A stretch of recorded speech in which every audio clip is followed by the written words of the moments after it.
Anthony Davis has all the ability and all the talent as any player we can name in the league, but at no point in time are we looking at him and saying he can lead his team to a championship. So if we don't view him as that, we just have to view him as a guy that's a top 7 player. And right now, we wouldn't say he's playing like a top 7 player. One of the things I love about betting my favorite sports is that I'm always finding new player props or game props that I like.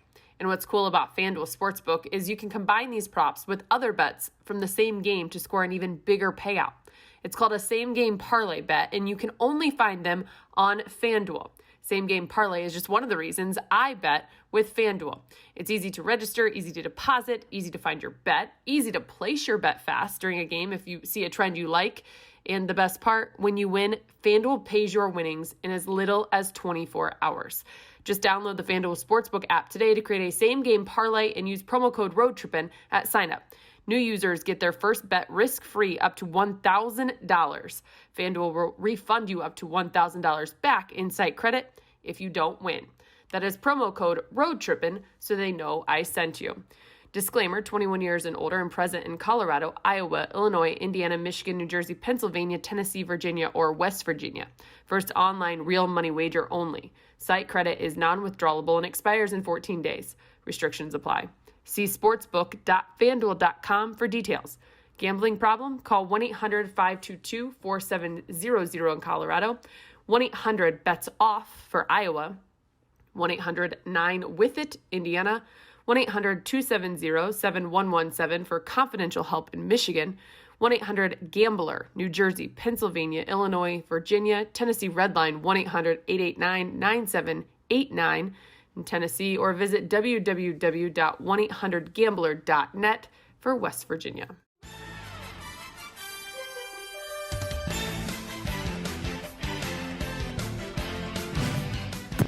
Channing!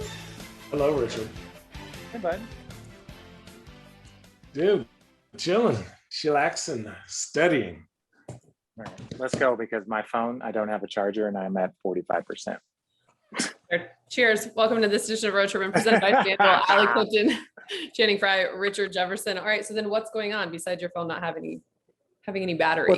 What's going on? Honestly, I'm just running around, doing all the things, trying to work, not too much. That's it. Wondering where Channing is, wondering where my wine shipment is. That's pretty much it. Actually, can we start there, Channing? Because I agreed to. Yeah. But I think I gave you the wrong address. I'm not really sure. We kind of talked about it over the last couple of days. However, are you putting on a function? Yeah, that's in Portland now. That's okay because this is dropping the morning of your function. Oh, yeah, tomorrow. So we have a nice little friendship, I would say a beer and wine collaboration with Breakside Brewing out here in Portland. You can come from, and they're letting us use their whole top floor of their second level from like 4:30 to 7:30. It's like a tasting. We don't have a tasting room yet. We're looking very hard actually. So it's nice to do things in urban areas and not always do stuff in wine country. So it's fun. It's interesting. It's new. It's kind of like what we're doing now. And so everyone in Portland should come by, right? Yeah, roll by. Doing it 4:30 to 7:30, happy hour. We'll pour wines. You can get a ticket at the door. I think we're pouring 4 wines, 3, and then maybe a surprise one.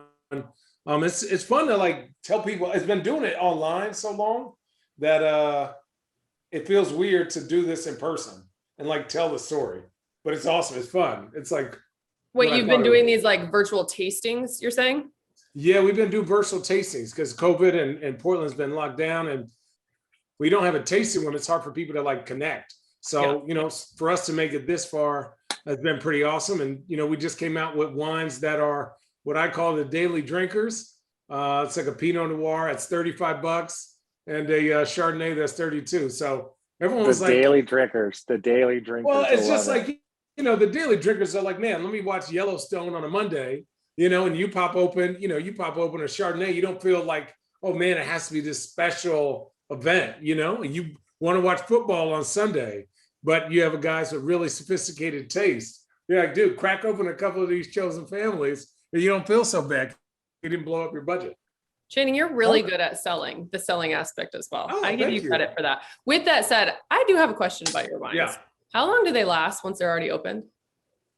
Depends on the wine. I would say like max 3 days. Oh, geez. Okay. Why? Because she opened up one. Yeah, it might be. Might have been but if there a little bit longer. Is it a white wine or a red wine? The red, it's Pinot. Was it one of ours or was it something from California? Did you see her whole mood drop? Like, damn it, I gotta drink 2 glasses of wine. Did you cork it? No, well, I put like a topper back on it. Okay. It should be fine. For longer than 3 days? Yeah. Okay. As long as it's not near like something hot. Like that's a problem. People open up the bottle of wine and then they like let it leave it open, and then they leave it next to the stove where it gets all hot. And then they're like, why isn't this good? You're like, you just cooked your wine. No big deal. Okay, so your function is 4:30 to 7:30. Yeah. Where again? Breakside Brewing in Slabtown, Portland. It's like downtown Portland. Slaptown? Slab. You're taking people to Slaptown? Oh man. God, Richard, is that the only thing you think of? Sexual innuendos every single time. Oh, I wasn't even talking about the sexual stuff. I know. Channing's so inappropriate. Oh, is it though? Okay. With that said, Channing, the one question that everyone asks these days, and because you said you've been doing virtual, do they have to have their vaccination cards? Do they have to be vaccinated to come? No, not that I know of. I'm not asking that question. I'm Switzerland here. Welcome to 2021. Yeah, just come. It depends on every place is different in Portland. Certain places require vaccination to even get in. Other places, are like, come on in, buy our stuff. I'm like, come on in and buy our stuff. We'll figure it out later. Well, kudos to you. That's awesome. Yeah. That is awesome that you've gotten this far with everything. All right, let's talk the NBA. And I don't want to dive too much into, guys, the Suns Warriors game, because this is going to be post that game. So in terms of the actual game that's about to happen between these two powerhouses. However, I do want to start the conversation when it comes to the NBA with this. I just read it the other day on ESPN. Before the 2019-2020 season, some guys dug into basically what the record says about the likelihood of teams making the playoffs after the first 20. Yeah. All right. And 87% of teams who won fewer than 9 did not make the playoffs. 86% of teams who won 11 or more made the playoffs. Just how many do the Kings have? 2 seasons ago. So with that said, how many do the Kings have? The Kings, for the East, you have to go all the way to the 11th seed. Boston has 11. They're 11 and 10. Actually, Philly in the 8th spot. Philly, Cleveland, Atlanta, and Boston are 11 and 10. When it comes to the West, you stop at the 7th seed with the Lakers. That's the last team to have won 11 games so far. The Kings have only won 8. What did we say? The East is better than the West this year. And with that said, I would say way better than the West. The East is 55 and 49 so far against the West. The East is better top to bottom, but the West has the 2 best teams in the NBA, like by far. The Suns and the Warriors. They're playing the best. They're playing the best. The 2 teams that are playing the best. Richard, the Warriors and the Suns are championship teams right now.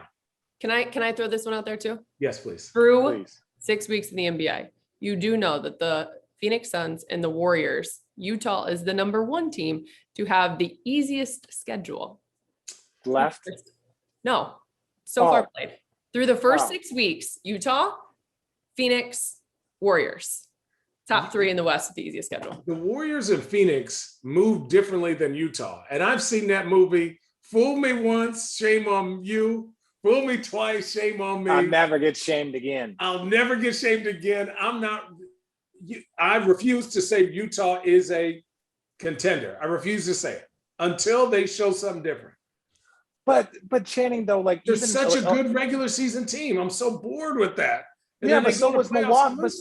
But so was Milwaukee until they got over the hump. So it's like Giannis made the step though. He made the step. Brooklyn was injured.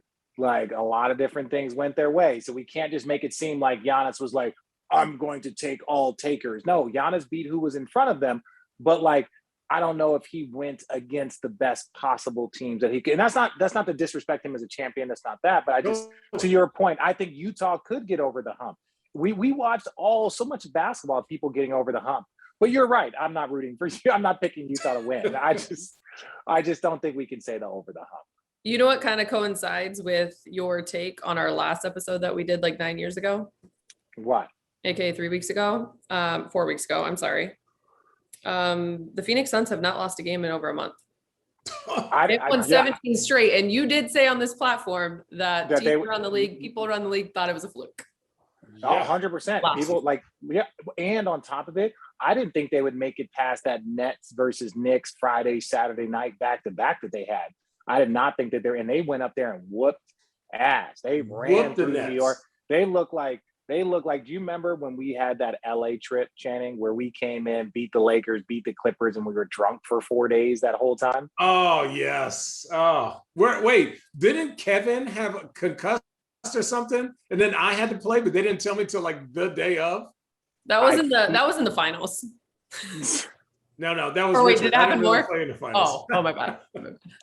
Thanks for bringing that up, Allie. Sorry, he was also concussed in the Eastern Conference Finals. I think he had something. He had a little tummy ache or something. I think he had a little boo-boo guts. And I started. Look, you started from. I think the Phoenix Suns, they're playing great basketball, and it's very similar to like when you're just more confident. Those guys have seen it all now. They've been to the finals, a regular season game. They know how to raise their intensity. Like, I don't know. I just feel like they are a very good team. They're playing right. Everyone knows their role. Like all they pretty much have done has picking up where they started or where they finished last season, and they've just been cooking. Everybody's been healthy. They've been locked in. Adding JaVale McGee has been huge for them because you got another guy. So I love the Phoenix Suns team. So do you think this do I think what? Oh. So this is real. I mean, after a while, when you win consecutively, when you win a month? When you win a month? Like that's crazy. So I think the most I ever got to was like 12 or 14. Like, let me just say this. Yeah. They are real. But they're going to lose. I don't think they're a better team than Golden State. I don't think that they are a better team than Milwaukee if they were to face Milwaukee again. If they were to face Milwaukee again today and Milwaukee's healthy, I don't think that they are better than Milwaukee. And so it's just like, dude, it's one of those things you just have. Can they win a championship? Yes. Can the Golden State Warriors win a championship? Yes. Can Utah? Yes. Can Milwaukee? Yes. Can Brooklyn? Yes. Outside of that, I said Stops there. What? Stops there. Miami, if things go right. Miami could. Chicago. But I think here's my thing with Chicago. I don't know if Lonzo and Vooch have like next levels to like if you're asked to be, a 10 and 8 guy during the year to all of a sudden be able to turn that on and win a game in a playoff for your team. Like Vooch is used to being spoon-fed and he's figuring it out, right? And in the NBA of any good team, he's had to make the most adjustment, I think, of any all-star.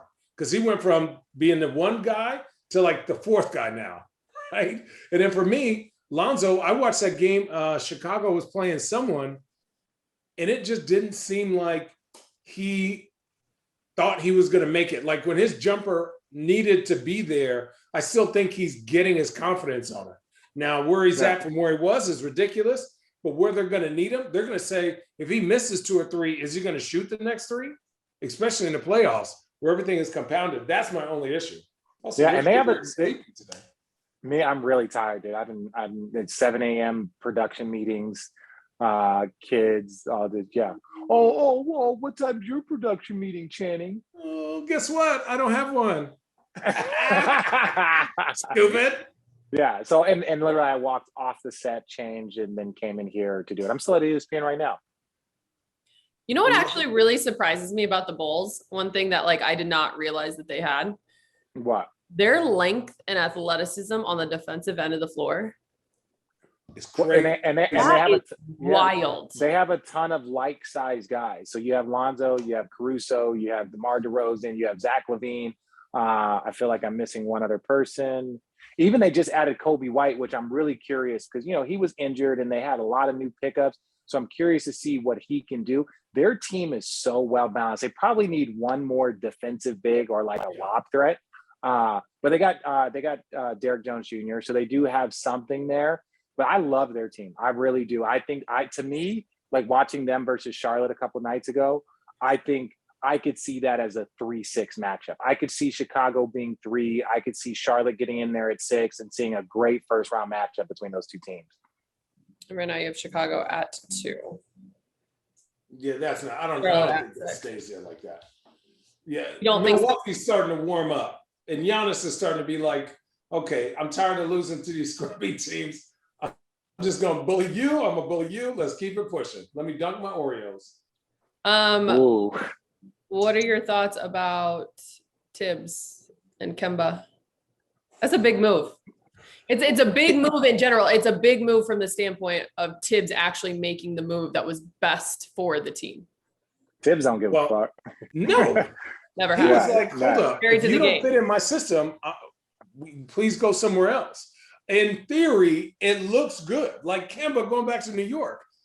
On the basketball court, you're like, holy crap. We can't switch because he's too small. We can't have him consistently out there because he's injured, right? He needs the ball in his hand, and that's not our offense. He doesn't want to just stand there. And Julius Randle's having the worst. I know. I'm Oh my I'm struggling. God. I need another cup of coffee. With that said, Channing, is it Kemba? Yes. Yeah. He doesn't fit in that system. And you just can't. Yeah, go ahead, Richard. Go ahead. I'll let you go.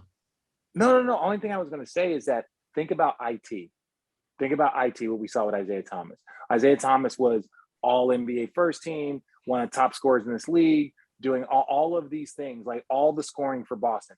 Once he got injured and that quickness wasn't there, the defense isn't there. And look, Isaiah, you know, it sucks because I do believe that like he is one of the more talented guys in this league, and I hate the way it happened.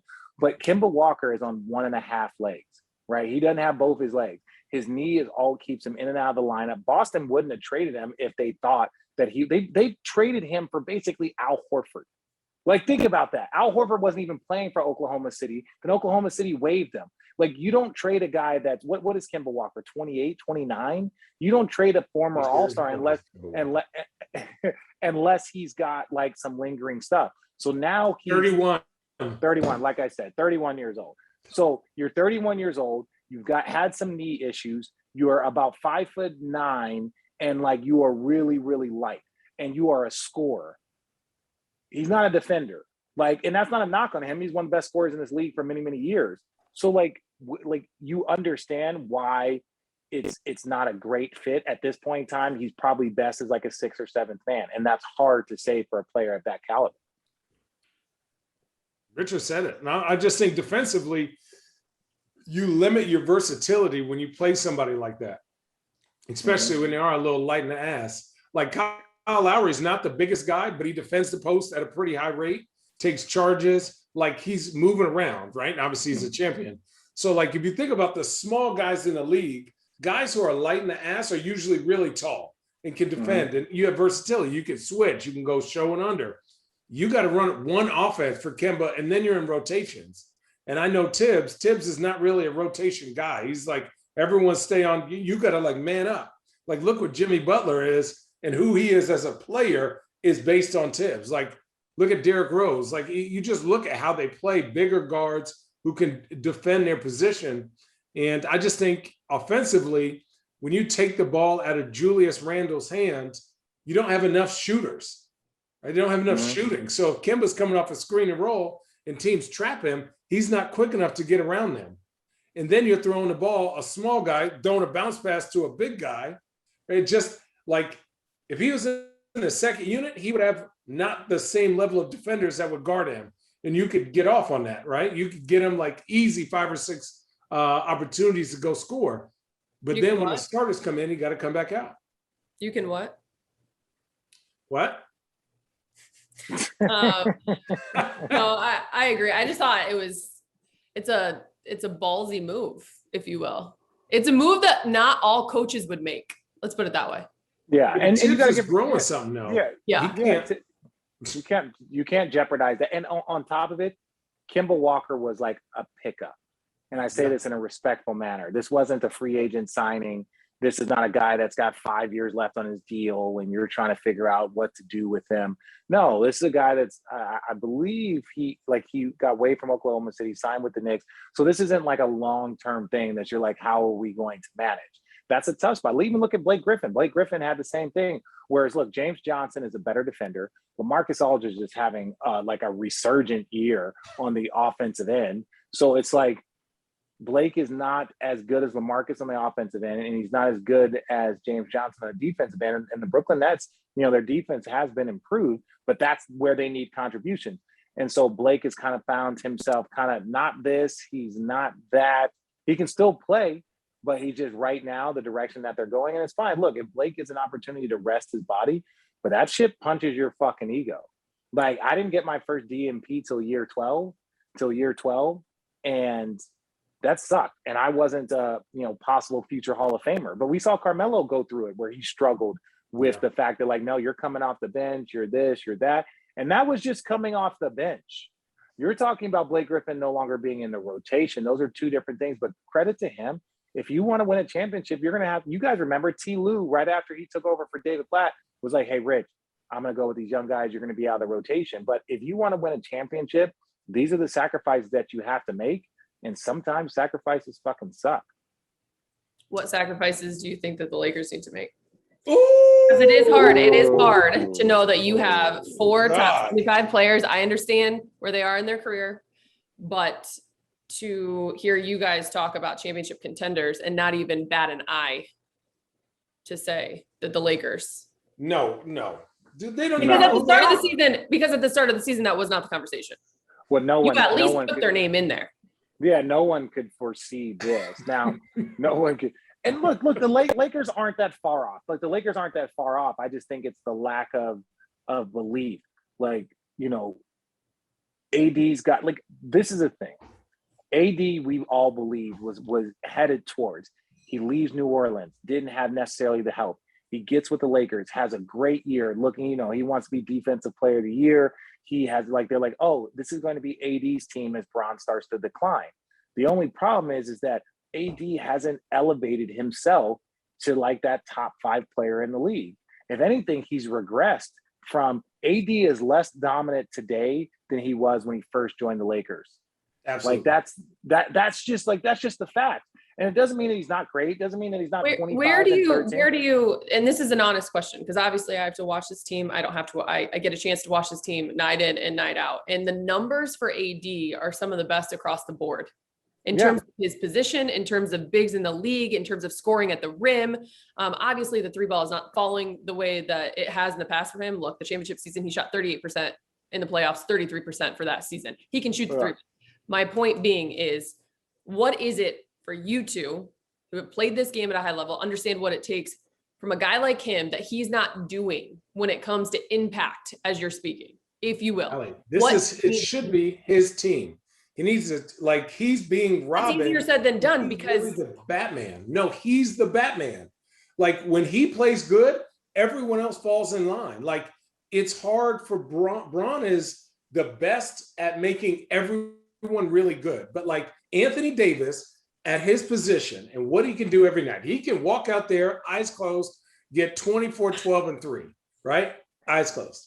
To me, it just seems like there's I worry about not his motor, but I worry about his, like, does every game matter? And like his aggression towards dominating, like you're going to play Giannis and you're like, I got to get ready for this. I don't know if people go, damn, I'm playing Anthony Davis tonight. Like, he should be that guy every single night.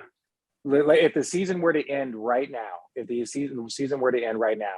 right? Like, just, and again, I know we expect him to play better. Anthony Davis knows he needs to play better. Lakers know he needs to play better. That's kind of not what we're talking about. Like, I think that's a good question, Ali.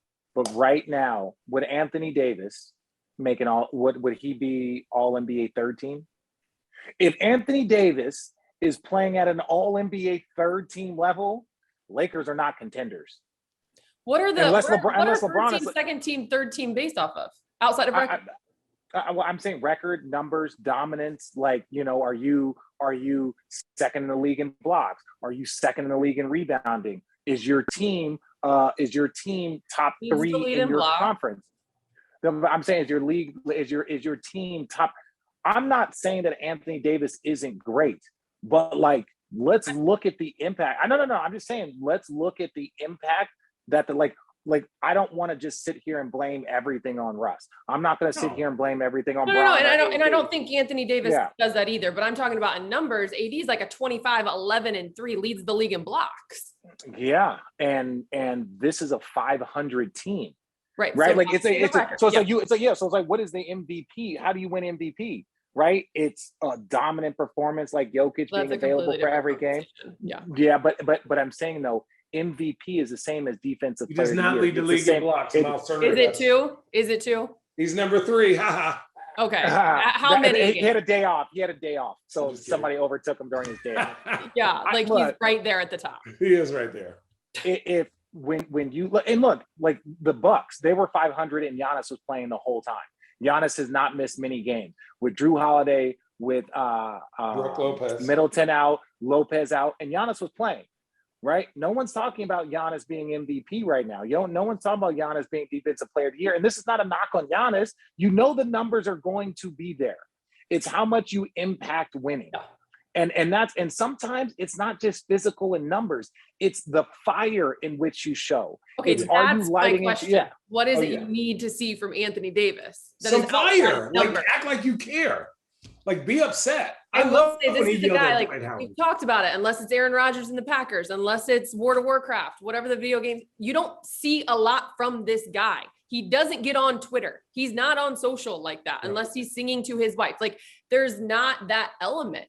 He's more, you guys know this. He's just not that outward guy. That's why he and Braun go so well together. He's not an alpha dog.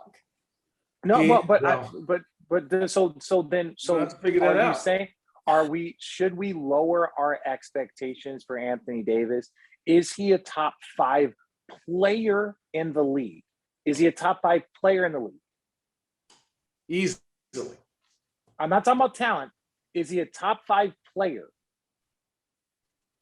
I don't think overall, I don't think you can say that as of right now that he is a top 5 player in the league right now. And truly, in my opinion, this is not a knock on him. No. Is saying fire. Look, Tim Duncan was a quiet guy.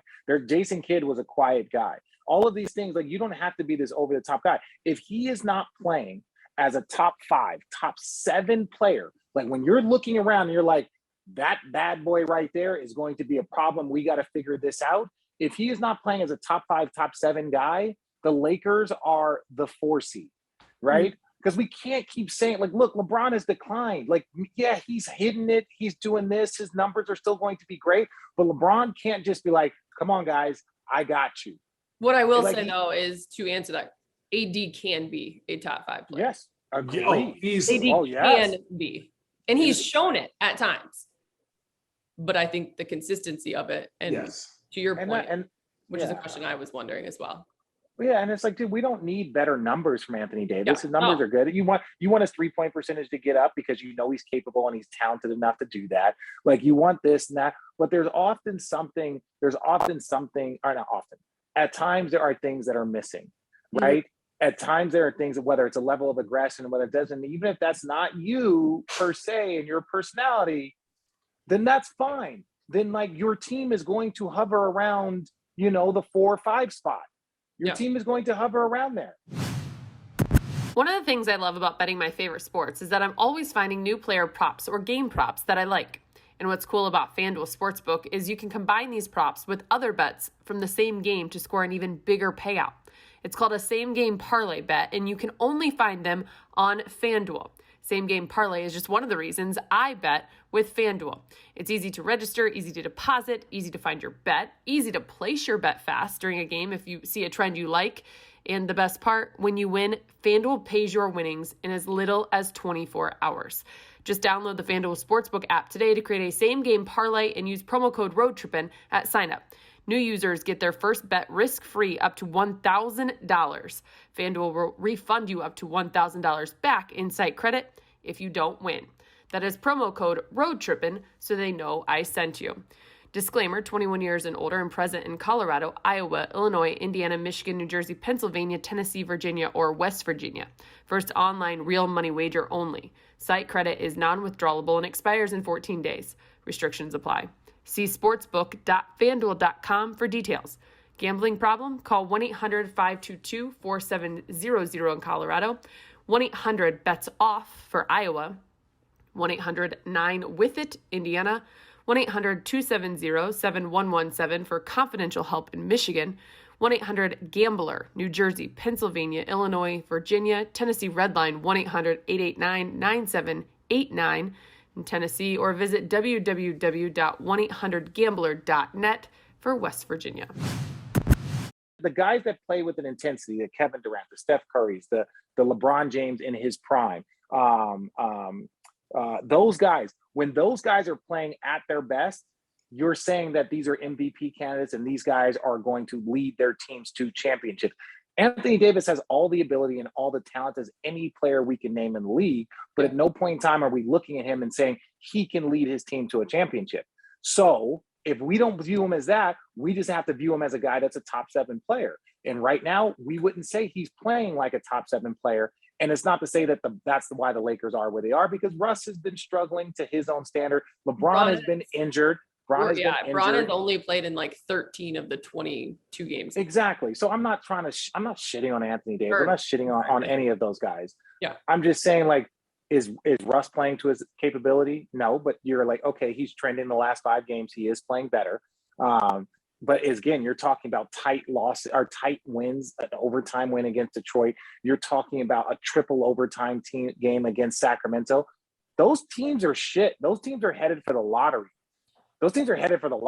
And but I think we all need to keep things in perspective. I understand where we are. We're past the quarter mark, but I still think that there's time that this team could use based off of, large in part, the non-availability of LeBron.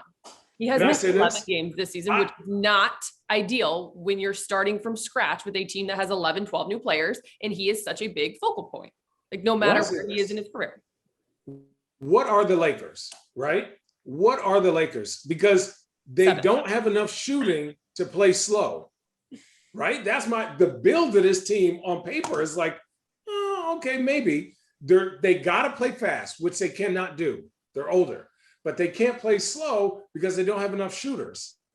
Then you have guys that, as Richard. No, I'm just making sure that my stuff went down. We're good on percentage. My battery percentage is fine. Like you don't have guys that can really move without the ball. You don't have guys defensively. Like if the Lakers last year and the year before, especially when I won a chip, were defensive juggernauts. Yeah. This year, if you watch, it's like, ole, whoop, right to the rim. Yeah. And that's why Anthony Davis. That's why Anthony leads the league in block. He's getting a lot of attempts at blocking. No, a lot. But Allie, you so and like, what do they do good? What do they do good? Like, what can they go back on? Channing, this is one of the things that Allie pointed out, and we had a conversation about. They don't have enough guys that do the little things. They don't have enough guys. Alex Caruso, little things guy. KCP, little things guys. I would say JaVale McGee, little thing guy. Like these are guys are like, they are the bond. They are the guys. It's like, you need me to defend him. You need me to do this. You need me to play. You need me not to play. Like they had high level guys that were out there like working. And even when, Avery Bradley, before, he set out of the bubble, little thing guy, doing all the defense, picking up like Schroeder. Before, the final stretch of the season, he was picking up people 94 feet for the whole game. He was the front of the defense. Anthony Davis was the back of the defense. And then you had wing guys like Caruso and KCP on the wing. That's why they had a top 5 defense. They don't have any of that shit no more. And so they have offensive players, but if your offense isn't kicking in the way that you would want, then to me, I think the Lakers are a very good team when they're peaking and when they're healthy and when they're rolling. But we all know winning a championship is fucking hard.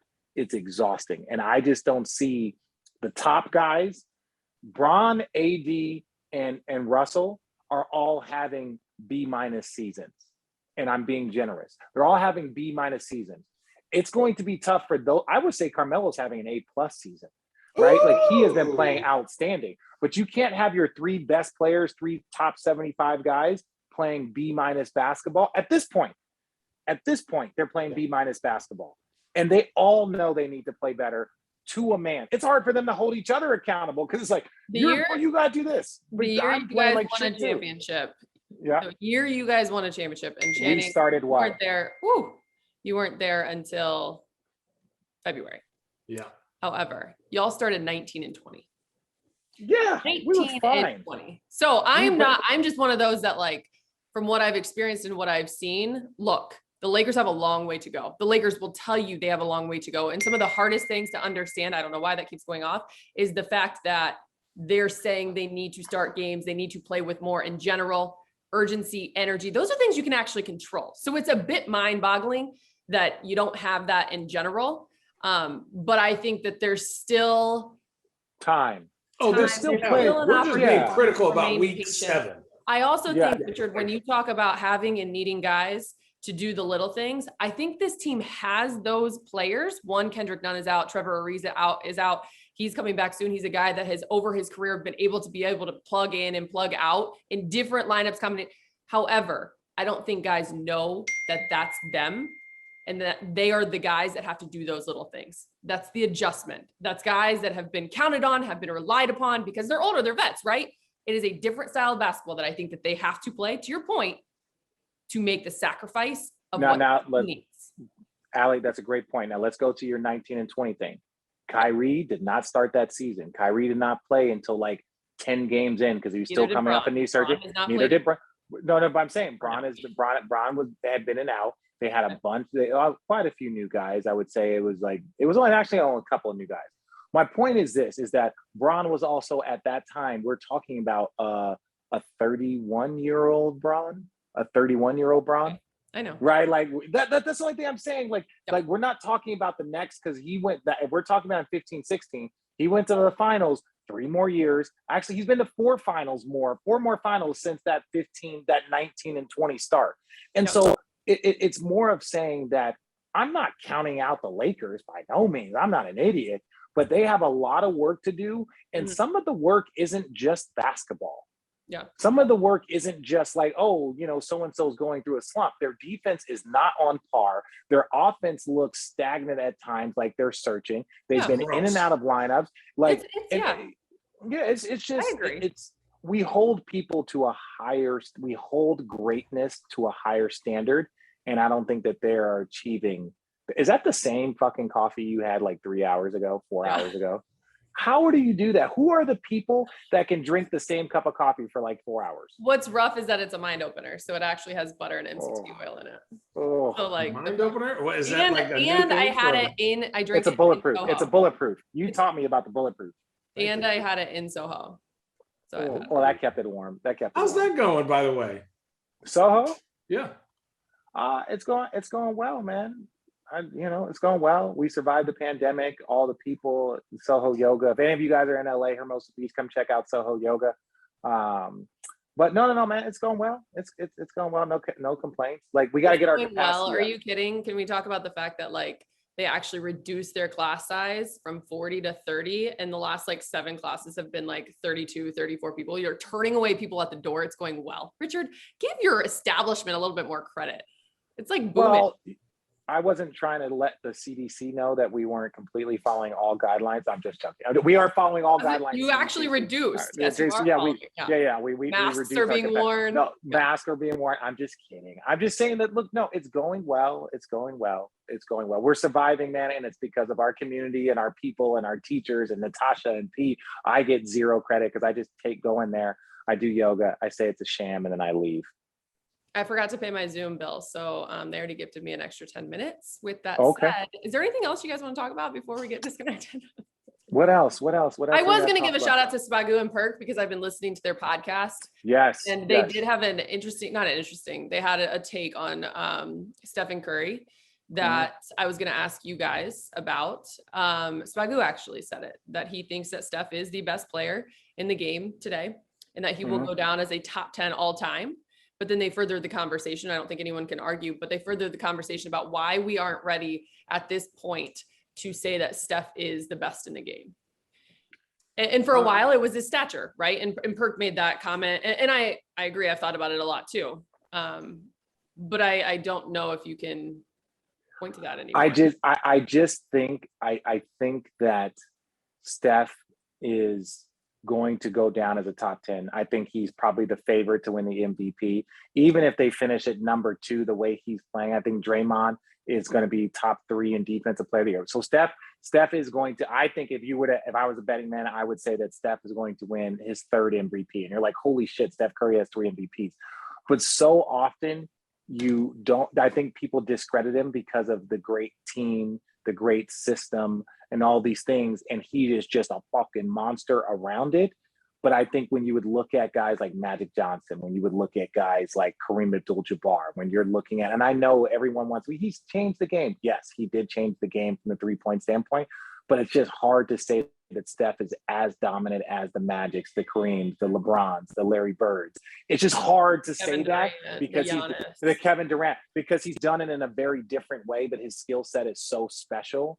But I think that's the difference, and I think that's why people don't want to literally crown him that guy, is because all of those guys you would just plop into a place and just build around whatever pieces. Where I think Steph is a guy that you put him there, and if you put him with great people that know how to play, that's when Steph takes off to another level. But Steph's going to win another MVP. Steph will go down, in my opinion, as a top 10 player. Without a doubt, by the time he's probably top 15 right now. Easily top 15. Yeah, that's what I'm saying. Probably top 15. Let's give credit where credit is due also. And everyone was like, oh, Steve Kerr sucks at coaching and this and that last year, right? But then you look at guys like Jordan Poole, right? You look at Wiggins, who was a throw-in, right? And even I was pretty critical, like, damn, these dudes, what's going on? All of a sudden, when you get Steph back full health, when you get Draymond back full health, and everyone knows the system, you're like, holy crap, Jordan Poole can go start for most teams in the NBA, and then when Klay comes back, he's going to come off the bench. And then, oh crap, Klay's coming back. And then you look at Steph, and like, he was already, obviously he's a 2-time MVP, and then even for me, I was like, how does he get better? And he figured out a way to get better. I don't think Steph is better. And listen, I don't think Steph is better. Way better. I don't think defensively he's better. He finishes better. Yeah. But this is what I'm saying about Steph and his dominance. I think this looks like 2015, 2016 Steph.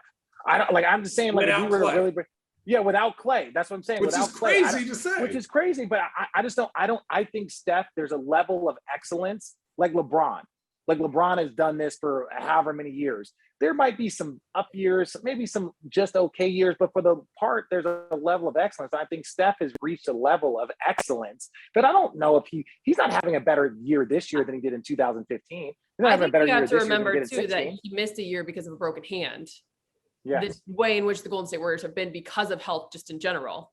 Yeah. I think takes away from the fact that, to your point, Richard, I don't think he's any better than he was then as well. It's just we went a couple years without seeing it because of being out of the league for a year, and then obviously without Klay, and then the transition that they've gone through as a team. He's a monster. I think for sure he will go down as a top 10 player. That's not a question. And I think you wouldn't say him. You wouldn't say it over Kobe. You wouldn't say it over Bron. You wouldn't say it over Michael. You wouldn't say it over Magic Johnson. Would you say it over Tim Duncan? Because you understand too, like Tim Duncan was all defensive team like 12 years in a row, 19. Tim Duncan's the greatest power forward of all time. Yeah, exactly. So it's like when you start looking at this list of like, I'm like, with all due respect to Steph, if you could draft Tim Duncan at the beginning of his career, or Steph, like if you could draft Kobe Bryant at the beginning, if you could draft Magic at the beginning, if you could draft Kareem Abdul-Jabbar. So the fact that he's top 10 is fucking crazy. And I don't know if he's there yet, but I think he is knocking on that door. By the end of the season, he could go from 13th to 10th, 100% in like greatness. That's enough love for Steph Curry. We went through all those stuff with them. I'm over that. Just kidding. He is amazing. With that said, I do want to ask though, because I do not want to get cut off. Y'all Wildcats. How about them Wildcats? Oh, yeah. You guys had a lot of Basketball. The coaching change. Oh yeah, we don't even want to talk about football because the Buckeyes. No, yeah. That's a tough one. How'd Toledo do? Did you guys? Yeah. Toledo is in the Bahamas Bowl. Ooh, that The would be what? The Booty that's Bowl. a good one. No, the Bahamas. I'll go root for that. Look, Arizona. People made it seem like we were like the group of us were anti-coach. We're anti this. We were never that. We were anti the process. I can't say that a fucking 1,000 times. We were anti the process in which it went about. He is obviously Gonzaga is #1 in the country. We know this man can coach. We know all of this bullshit. That wasn't it, but we still felt that like some of the alumni deserved respect. That being said, I am #1 Arizona. It ain't about the name on the back of the chest. It ain't about the person sitting there. It's about the name on the front of the chest. That's what we fucking represent. What's so, the like, back of the chest? The back of the chest. Like, say it with the back of your chest. Shout out sleepy, to as well. Adia Barnes in the women's program. They're playing well. No, weren't they beating somebody 48-9 follow. at the half? I looked at the halftime score. I said, come on, y'all. Come on. Y'all's team can really hoop. Y'all's team can really hoop. Our women's team? Both. Oh, yeah. Well, it's first of all, Adia, shout out Adia. She's definitely done all the things that she needed. And two, yes, we believe that our basketball team, our team can play. And look, it's full support. Like I talked to, Murph. Murph is one of the assistant coaches. He was there when me and Channing were there. He's like one of our brothers. But like Murph called me right after the Michigan State or after the Michigan win. He's like, hey, Richard, and the only reason why I picked it up is because I wanted to give him some love after the Michigan win. He's like, hey, I got you on speakerphone with Coach. I'm like, Coach, great win. Super stoked for you guys. So excited. During Lute Olson's memorial, he was there. So we got to all connect and have some beers and just hang out. So we're still family. He understood why some of the alumni were a little fired up, but he is representing the university like we couldn't be even more proud. That's awesome. I love to hear that came full circle because I know you guys were very passionate about the whole entire thing. Wait, really quickly. Let's give a shout out. Shout out to my guy, Miles Simon, coaching the South Bay Lakers, doing a great job. They're down. I don't know how well their team is doing, but I told Miles that I'm going to bring my boys to come check out the South Bay Lakers. Check it out. My guy, Dan, with the Canton Charge. What about Jason Terry? Jason Terry? Yeah, Brett come Brillmeyer. on, Let's shout out the guy. We're shouting out our people. Look, and we don't have to shout. I was gonna say we don't have to shout out just the ones at top. Luke. Shout out Luke. We got to hang out for Thanksgiving. Spent a lot of time with him over the last couple of days. It was fun. All right. That's priceless. I do want to ask this really quick, Channing. I think we should, because we have some studio guests that we're working on right now, but I think we should get Logan back on and do a fun episode with Logan. It is one of the episodes that obviously we never got to air, but I do want to ask, do you think that he was more disappointed in the Michigan-Arizona loss for Michigan, or more excited about the Michigan-Ohio State win for Michigan? Ohio State. We were at a Tells you dinner. everything you need to know when it comes to sports, okay? At a dinner with all our family watching the Michigan-Arizona game, and we were just roasting him. So he's more disappointed about that, but then he made up for it. I think he's about even right now. Logan's a pretty even keel. The turtle doesn't really get too high and too low. The complete opposite of his older brother. No big deal. But we should get Logan on. All right, this is a great episode. Thanks. I haven't yawned in 20 minutes. I know you got hyped about some bullshit. What? I don't know. Leave me alone. Leave me alone. I love you guys. You guys are awesome. Right, see ya. We want to thank the Wagner family of Caymus Vineyards for providing us with some of their delicious wines. In addition to Caymus Cabernet from Napa Valley, the Wagners made a range of other wines from diverse parts of California. We recommend trying them all. We're really enjoying sipping on them during the podcast, and we're also sending our lucky guests some Caymus and other wines made by the family after each show.